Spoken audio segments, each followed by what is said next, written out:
Somewhere in this world, there is a town from which it is impossible to escape. If you walk or drive down the road leading out of it, you always end up back inside. Over the years, people have arrived there and stayed because they couldn't get out. However, there was always another problem. Every night, some kind of immortal creatures came out onto the streets. They looked like humans, but they were not. They mercilessly hunted the inhabitants of the town, brutally killing them. The citizens got used to hiding in basements and creating small shelters, but death still occurred. All of this went on for an unknown amount of time until Boyd arrived in the town with his family. Boyd accidentally found some stones that serve as talismans. If you hang them in a house and close all the doors and windows, the monsters cannot get in. But the monsters are also intelligent. They can take any form, and every night they ask the residents to let them in, begging for help. Soon the townspeople establish rules. If, through someone's fault, a person dies, the guilty party is locked in a box for the night, where they will be eaten by the monsters. Also in the settlement, there are two groups which, although they dislike each other, live in peace. One lives in the center of the town, where each family has its own house and talisman. The other group has settled in a large colony house, living in a commune where everything is shared. The town is run by Boyd, and the colony house is led by Donna. In the present day, the main character's family is on a road trip. Jim, Tabitha, Julie, and Ethan. Suddenly, a tree falls in front of them, and they see ominous crows. Soon, the family stumbles into a small town where the citizens look at them with a kind of bitter compassion. The citizens realize it will be hard for the newcomers to believe all of this and prepare to tell them the truth. However, the family begins to drive in circles, trying to get out of the town, and soon gets into an accident, colliding with another car. Sheriff Boyd and his deputy, Kenny, first take one of the injured to the clinic, then send the others to the colony house. The main characters realize they will not be able to move the badly injured Ethan before dark. Christy, Boyd, and Jim remain in the RV. Boyd closes all the exits and hangs up a talisman in hopes that it will keep the monsters at bay. He explains to Jim what is happening, and that's when the creatures show up outside. Meanwhile, in the colony house, the residents also explain to the rest of them what happens at night. At the clinic, a strange woman named Sarah, who can hear voices, kills one of the newcomers because the voices promised her that this is the way everyone will go home. Then the voices in her head order her to open the clinic door to make it look like the monsters killed everyone. She returns home where her brother Nathan sees the traces of blood and realizes what she has done. Meanwhile, the monsters enter the clinic and brutally murder everyone there. Soon, morning comes. Everyone in the RV survives and little Ethan is saved. However, the child begins to see a boy in white in the woods. Father Cautry is the local priest, and he informs the Matthews family that they must make a choice: live in the town center in their own home or join Donna's commune. Jim, Tabitha, and Ethan choose the town, but their daughter Julie decides to stay in the colony house. We also learn that Jim and Tabitha were planning to divorce because of the recent death of their young child, Thomas. While in the colony house, Julie develops a strong friendship with Ellis, who is Boyd's son, and with Fatma, who is Ellis's girlfriend. Also, Jade, another newcomer who survived the accident, finally comes to his senses and initially believes it is all some kind of giant escape room. However, after a while, he starts to notice the strange nature of the place and realizes that everything is real. After that, Jade settles in the town center with Kenny and his mother.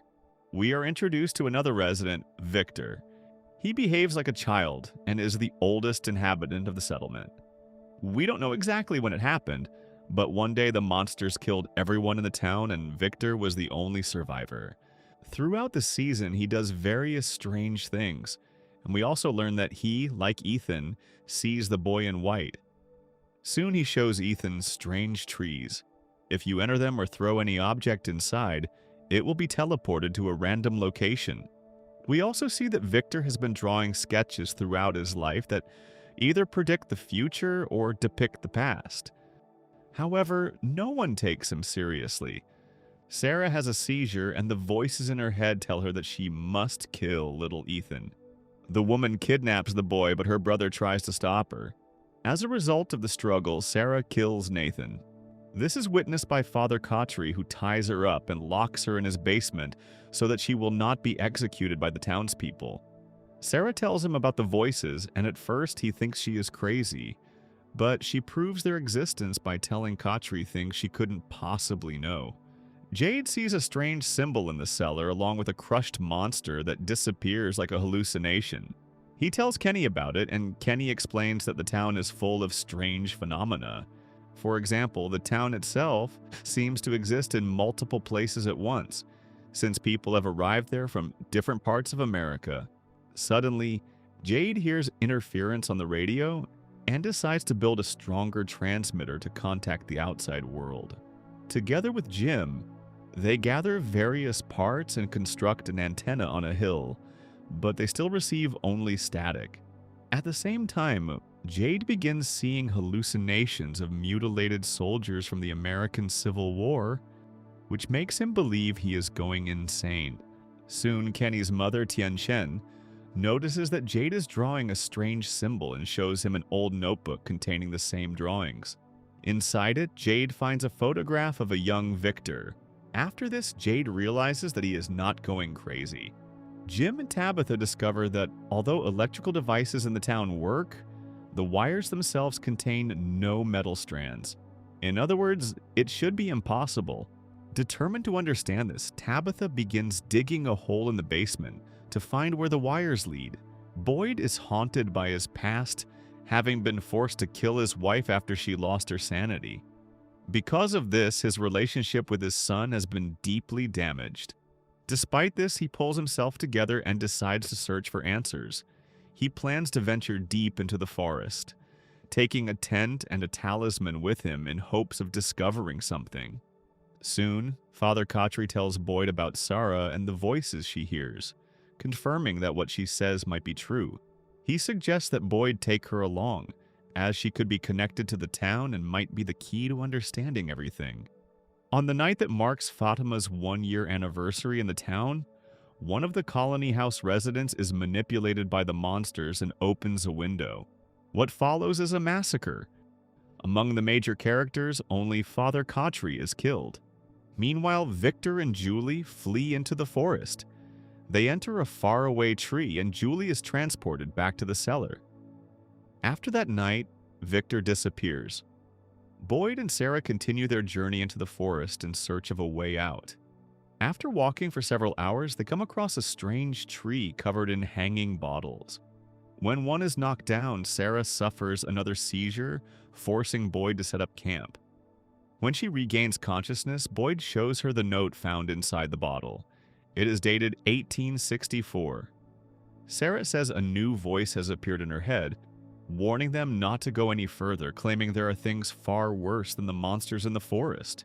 She also says something that strongly suggests the voice belongs to Boyd's deceased wife. Suddenly, the tent is attacked by an unseen force. A bright light appears, and Boyd hears a loud, horn-like sound. When they step outside, they find the forest covered in webs.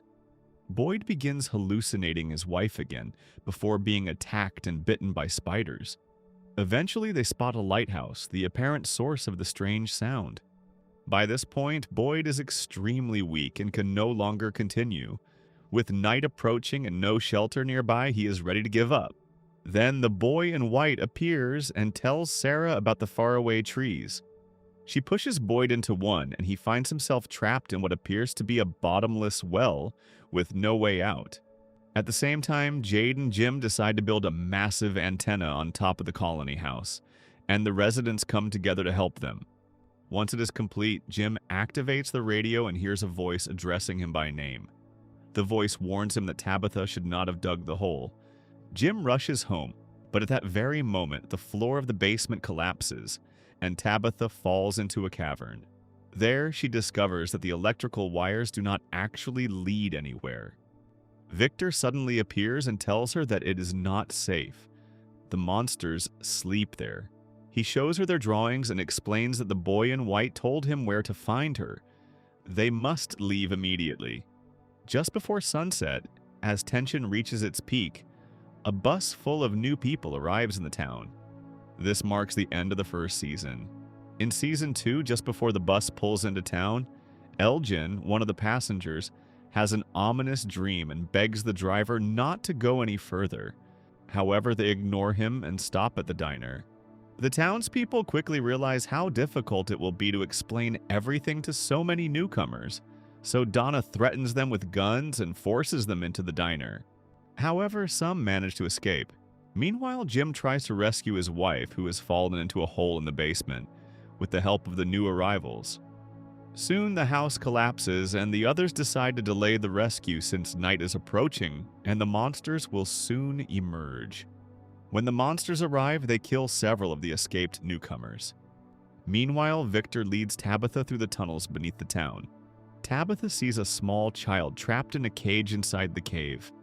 Soon they reach the surface and hide in Victor's secret shelter. Boyd remains trapped in the well for some time, unable to escape on his own. Eventually, someone throws him a rope, and when he climbs out, he finds a weak old man chained to the wall. The man tells him that there are things in the forest far worse than the monsters that come out at night. Suddenly, a melody from a music box begins to play. The old man urges Boyd to leave quickly, but first asks him to end his suffering by killing him.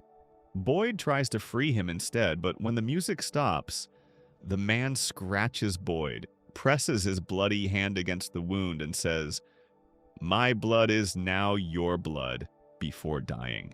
Boyd takes a torch from the wall and suddenly finds himself in the forest, standing among the ruins of the same structure. Soon a dog appears and leads him to Victor's hideout, where Tabitha is hiding. The next morning, Boyd discovers worms moving beneath his skin, just like the old man. It is revealed that one of the bus passengers, a woman named Marielle, is a pediatric nurse. We learn that she is Christie's fiancée. When Christie disappeared, Marielle believed she had been abandoned, which led her into depression and substance abuse. Later, she begins stealing medication from the clinic. But when Christie catches her, Marielle decides to quit. Jade becomes convinced that Victor is connected to the symbol he keeps seeing and tries to get answers from him. At first, Victor refuses to talk, but eventually admits that the notebook Jade found in the previous season once belonged to Christopher. He also reveals that whenever people try to uncover too much about the town, something goes terribly wrong, and everyone dies. Meanwhile, Tabitha begins seeing hallucinations of children and tries to understand what they want. She returns to the cave where the children surround her, repeating the same word over and over again. At that moment, Jade arrives and the children disappear. Tabitha tells him she saw the same symbol from the notebook inside the cave. Jade goes there himself and experiences the hallucination again. The children standing on stone platforms, staring upward and repeating the mysterious word. Above them is a hole with roots forming the same symbol he has been seeing. Kenny later finds Sarah in the church and calls Boyd. It turns out that Sarah entered the faraway tree after Boyd, but somehow ended up back in town. Kenny is furious that Boyd allowed Sarah to live after everything she has done. He believes she should be sent to the box and left to be killed by the monsters.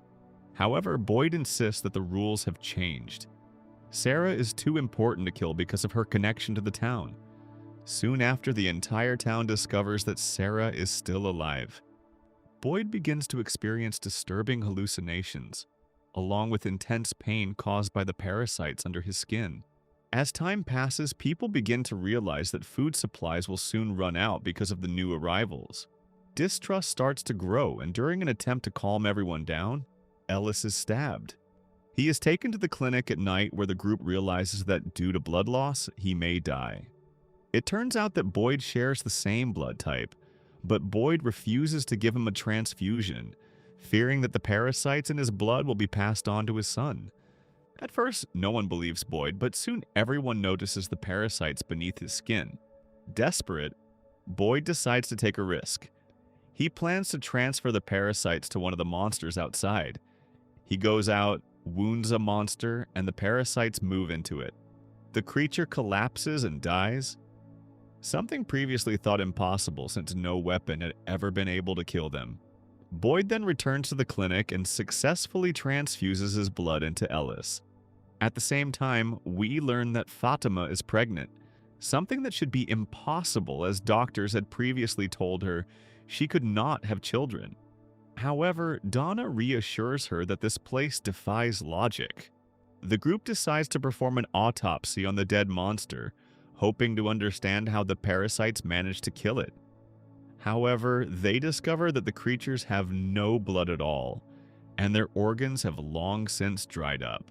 The only substance inside them is bile, which they collect in a bottle and coat onto bullets to test whether it can kill other monsters at night. Meanwhile, strange changes begin to occur in the town.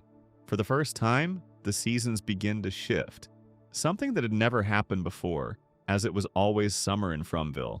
At the same time, some residents begin having disturbing dreams involving a music box. Cicadas start appearing on the corpse of the dead monster, and soon their constant chirping fills the town. The dreams grow darker and begin to affect reality. One girl even dies in her sleep, as if she had been torn apart by a monster. The townspeople realize that it is no longer safe to sleep. Tabitha tries to learn more from Victor about the children she has been seeing.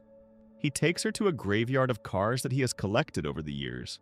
Inside one of the trunks, Victor shows her his drawings and recalls that, as a child, he had a sister who disappeared the same day everyone in the town was killed. He believes it all happened because his mother went to a mysterious tower to save the children. In her mind, this would have allowed everyone to escape. Tabitha realizes that she has also seen this tower in her dreams, the same lighthouse from the end of Season 1. Now she is determined to reach it and save the children from her visions. Most of the newcomers have accepted the rules of the town except for one man, Randall. He believes everyone is lying and that the town's leaders are hiding the truth. He soon meets Jim, who, after the house collapse and the strange radio transmission at the end of Season 1, has also begun questioning the nature of the place. Jim starts to believe they are being watched, and that everything might be part of a government experiment. Randall quickly adopts this idea and pushes it to the extreme. At first, they try to gather information from the most suspicious people in town, but Randall soon loses control. Convinced that Donna and Boyd are part of the conspiracy, he kidnaps Donna, ties her to a tree, and plans to observe her overnight, believing the monsters will not harm her. Boyd intervenes and stops him, and since night is approaching, they all take shelter together in the RV. Boyd decides to test the bullets coated with monster bile, but they have no effect. Suddenly, the music box melody begins to play, and all the monsters freeze in place as if paralyzed with fear. Realizing something even more dangerous is happening, the group panics. Donna, Boyd, and Jim manage to escape, but Randall is attacked by cicadas and falls into a coma. At the same time, Marielle and Julie suffer the same fate. Throughout the season, the newcomer Elgin tries to remember the dream he had before arriving in the town. Everything feels familiar to him, yet distant at the same time. Soon he learns about Fatima's mysterious pregnancy, and that's when everything comes back to him. In his dream, the boy in white recites a nursery rhyme. Here they come for 3, unless you stop the melody. Boyd begins to believe that when he transferred the parasites into the monster, he unleashed some kind of entity, one capable of killing people in their sleep. The only way to stop it is to destroy the music box. But no one knows where it is. Meanwhile, Sarah is determined to help, and asks Boyd to take her back into the forest. They return to the ruins where Boyd first met the old man. Sarah begins hearing the screams of Randall, Marielle, and Julie, along with the music box melody. She senses where the music box is, but for some reason, it is no longer there. With no clear direction, they return to town. At the same time, Ellis sees that Fatima is losing hope after everything that has happened. In an effort to lift her spirits, he asks her to marry him. During the ceremony, Ellis gives a heartfelt speech, and something clicks for Boyd. He realizes how to return to the place where he met the old man. He takes the torch he brought back and returns to the ruins. When he lights it, he is transported back to that place. This time he sees Randall, Marielle, and Julie chained to the wall. The melody begins again. An entity appears in the form of Boyd's wife. She tries to stop him from destroying the music box, suggesting that the town doesn't feed on suffering but on hope. Their deaths are inevitable, and destroying the box would only prolong their suffering. Despite this, Boyd destroys the music box. Immediately, Randall, Marielle, and Julie regain consciousness, and the cicadas in the town fall silent. Meanwhile, Tabitha asks Victor to take her to the lighthouse. He doesn't know its exact location, but he knows how to reach it. He leads her to a bottle tree and tells her that entering the hollow trunk will take her there. Tabitha reaches the top of the lighthouse where the boy in white suddenly appears. He apologizes and then pushes her off. A few days later, she wakes up in a hospital, back in the real world. This marks the end of Season 2. In Season 3, some time has passed in the town. Because of the weather, the crops begin to rot, and the residents realize they won't have enough food to survive. That same night, the monsters release the animals from the barn. The townspeople try to save at least some of them. Boyd and Tien Chen manage to rescue a few animals and take shelter inside the barn, placing a talisman to keep the monsters out. However, they don't realize it's a trap. The monsters are already inside. They kill Tien Chen in front of Boyd, telling him they want to break his spirit. Earlier, Jim and Kenny had gone out searching for Tabitha. They discover an unexplored area with abandoned houses and strange totems. Nearby, they find a large supply of vegetables growing by a river and bring them back to town. When they return, Kenny learns that his mother has died. Soon after, Jim begins receiving phone calls from his deceased son, Thomas. At first, he recognizes them as hallucinations, but one day, Ethan answers the phone. A voice warns him that his mother will return and that they will soon need to help her. In the first episode of Season 3, Tabitha wakes up in the real world. She quickly realizes that no one will believe her story and that she risks being institutionalized, so she escapes from the hospital. She begins seeing the boy in white again, who leads her forward. Eventually, she notices that Victor's lunchbox contains his home address. She goes there and meets his father, Henry. At first, Henry believes it's some kind of cruel joke, but when Tabitha mentions the children in the tower, he starts to believe her. He reveals that years ago, his wife began having visions and drawing pictures of a strange town.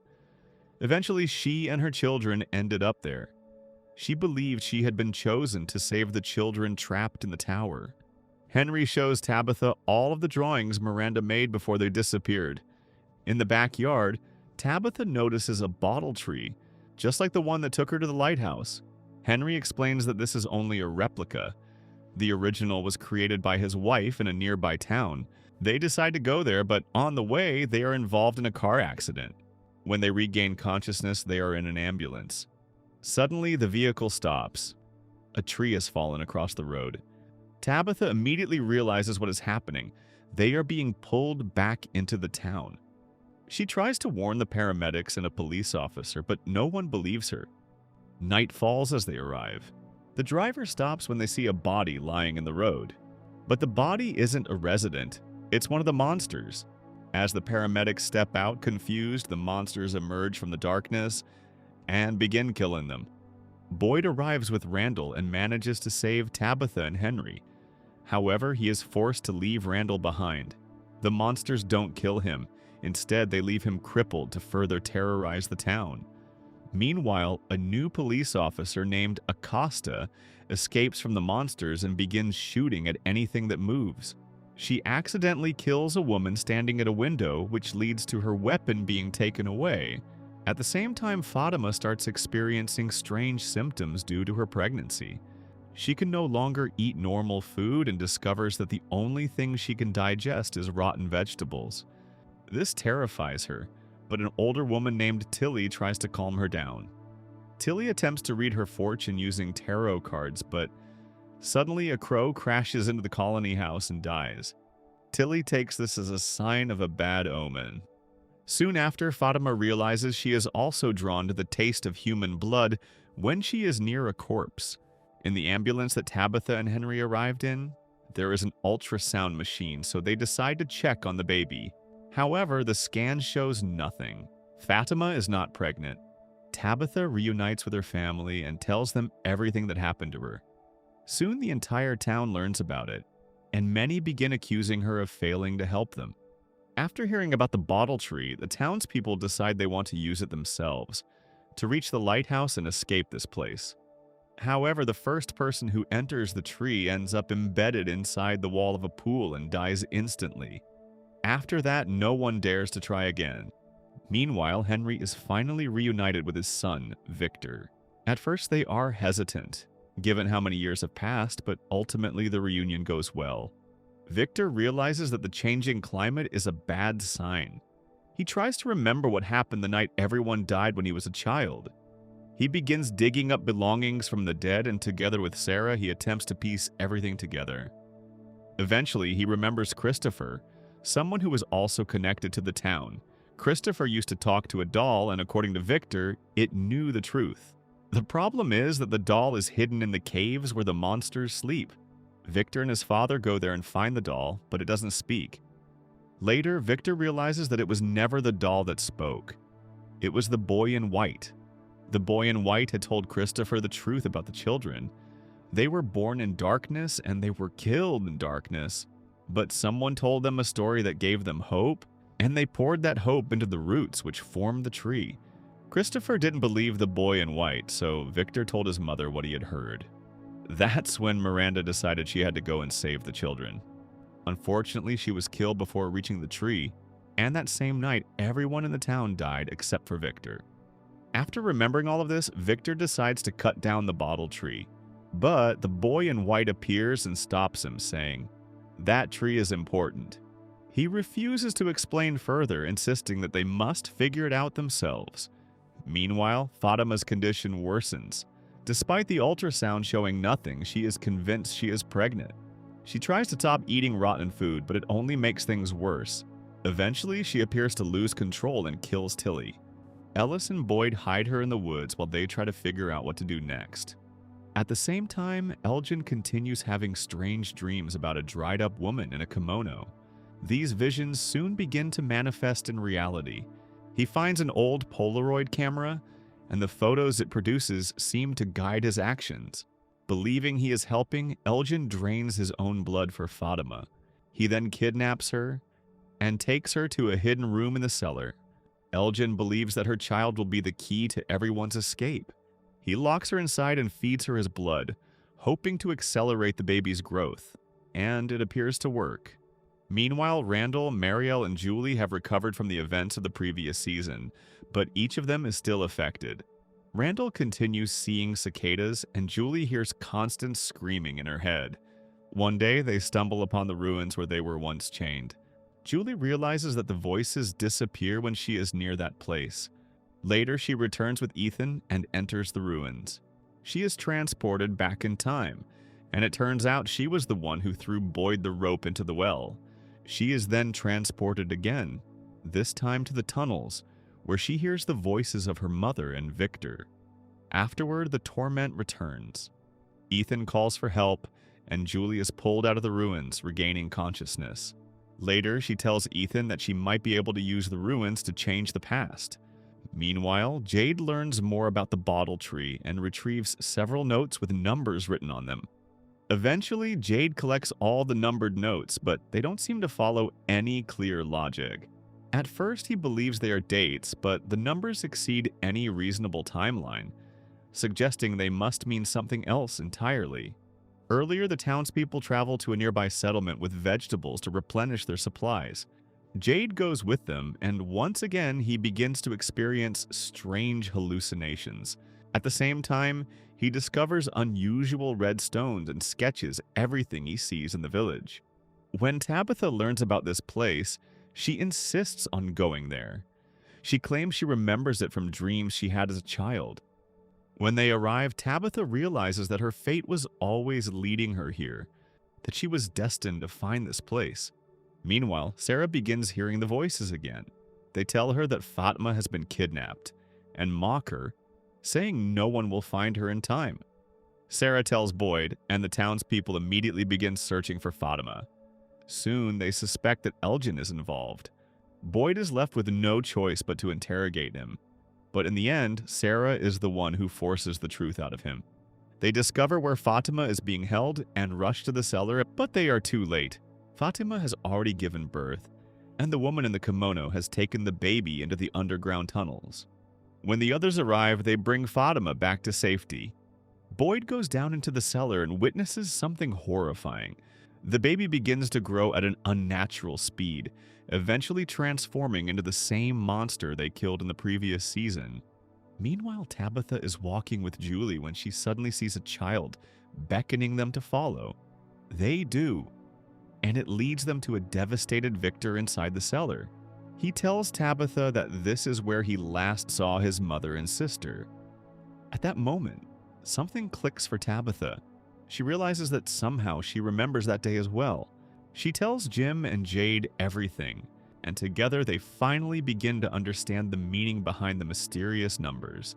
They realize the numbers form musical notes. They go to the bottle tree and Jade plays the melody on a violin. As the music plays, the children appear. Suddenly, everything becomes clear.